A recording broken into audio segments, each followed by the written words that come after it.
On Monday, we saw the New England Patriots trade for Eagles star wide receiver A.J. Brown. We'll talk about who won this trade and how it can affect the rest of the league right here on Endzone Insights.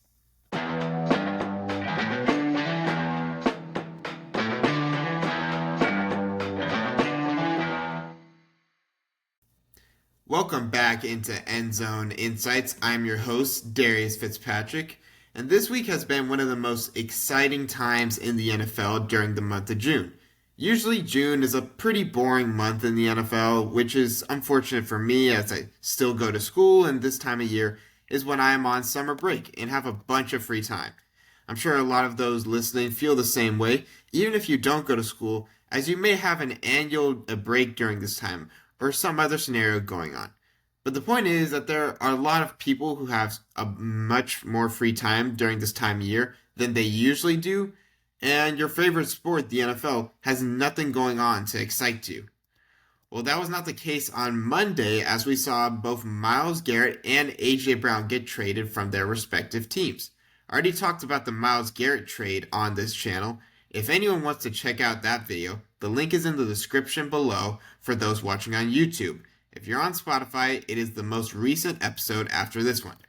But today, we will be discussing the A.J. Brown trade. A.J. Brown has been very open and public with the team. You could see him visibly getting mad with the team's offense, with head coach Nick Sirianni and QB Jalen Hurts. While I have been critical of Jalen Hurts in the past, I know it does not help when your wide receiver one is constantly berating you on the sideline, and that was exactly what A.J. Brown was doing. However, the past 2 seasons, the Eagles' passing attack hasn't been as efficient as years past and is shown in A.J. Brown's stats. He has had 1,000 yards receiving the last 2 seasons, but he has only hit that mark in 2025 by 3 yards, and in 2024, he hit that mark by only 79 yards.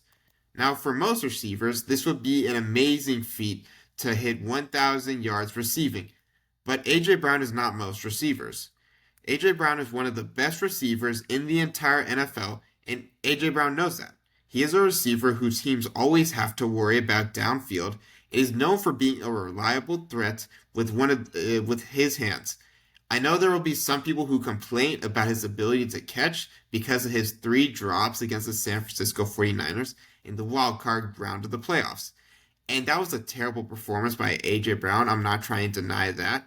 However, outside of that game where nothing for the Eagles offense could go right all day long, he had only 1 drop that entire season. But heading back to A.J. Brown's production, we have seen him have above 1,400 yards receiving in 2022 and 2023, when Jalen Hurts was having more efficient seasons as a passer. The last 2 years when Jalen Hurts has not been as productive as a passer, you've seen his numbers go down. Because of that, he doesn't want to be there anymore because he believes he can be an all-time great receiver and he can't achieve that with the direction the Philadelphia Eagles passing game has been heading the last 2 years. Now the Eagles receive a first-round pick from this trade with the Patriots, but this pick will not be until 2028. So it is hard for me to be extremely excited about this first-round pick that is not for another 2 years. The thing is that we don't know what the Eagles will need in 2 years. We don't know how good the Patriots will be in 2 years, so we don't know where in the first round this pick will be. Now, there is the possibility that the Eagles could use it for a trade-up in the future, in the draft, but I cannot see them needing to use a first-round pick to trade up unless it is for a quarterback, and I doubt that the Eagles would replace Jalen Hurts as their starting quarterback. I do have my criticisms of Jalen Hurts, but I do not believe that he will struggle so much in 2026 that the Eagles will look to replace him.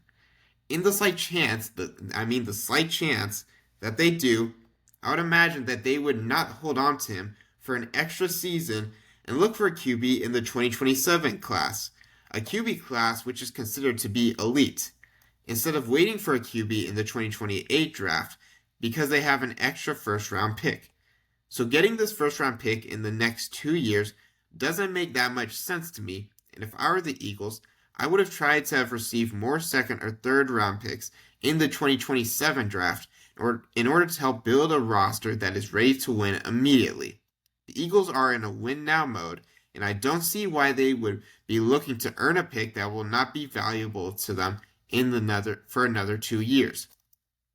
On a more positive note, before this trade happened, the Eagles were able to draft wide receiver Mekhi Lemon out of USC in the first round of the 2026 draft.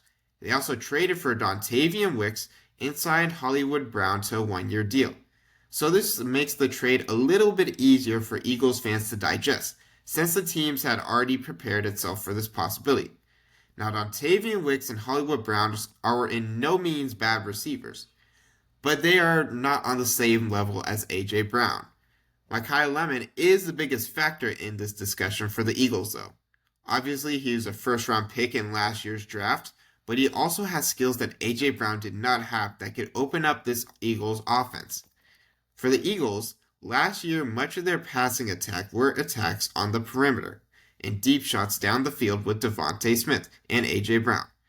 While they still have that vertical threat in Devontae Smith, they now open up the passing game with a receiver in Mekhi Lemon who can make big yards after catch plays with intermediate passes in the middle of the field, something that Jalen Hurts has struggled with in the last 2 years. So while A.J. Brown is a great player, his playstyle may not have been what this offense truly needed, and Mekhi Lemon could deliver what this passing attack has been struggling with the last 2 years. So overall, I was not a big fan of what the Eagles received in this trade. However, because of the work they did prior to the trade, along with the fact that they have Devontae Smith still, I believe this team's receiving core will be okay or even flourish compared to last year. We'll take a quick break right here, but when we come back, we'll look at how this looks for the New England Patriots and figure out which team truly won this trade.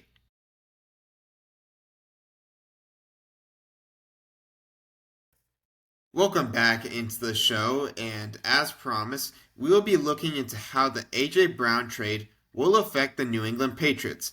As we all know, the New England Patriots were in the Super Bowl last year, and while they did make it to the big game, a lot of things had to go right for them in the process. This made me worried that because they were able to have such a quick rebuild, they would believe that their roster is better than what it actually is and only try to make a few changes instead of the necessary ones. Thankfully, it does not appear that the Patriots are going to be doing that and address that the team still has several things to improve upon, starting with the wide receiver core. The Patriots' wide receiver core was one that was not incredible last year. It had improved from years past when they had Juju Smith-Schuster as their wide receiver one. However, outside of Stephon Diggs, there wasn't much production from their receiver room. I know there will be some Kayshon Boutte fans who argue otherwise, but he only had 33 receptions last year for 551 yards. Now, since the Patriots have released Diggs this offseason and Boutte is now interested in being traded, it was vital that they acquired A.J. Brown for Drake May if they truly want to make other teams around the league fear them. As I've already mentioned, A.J. Brown is one of the best receivers in the NFL. He is incredible in down-the-field production, something that the Patriots were not able to get much out of from their receivers in 2025.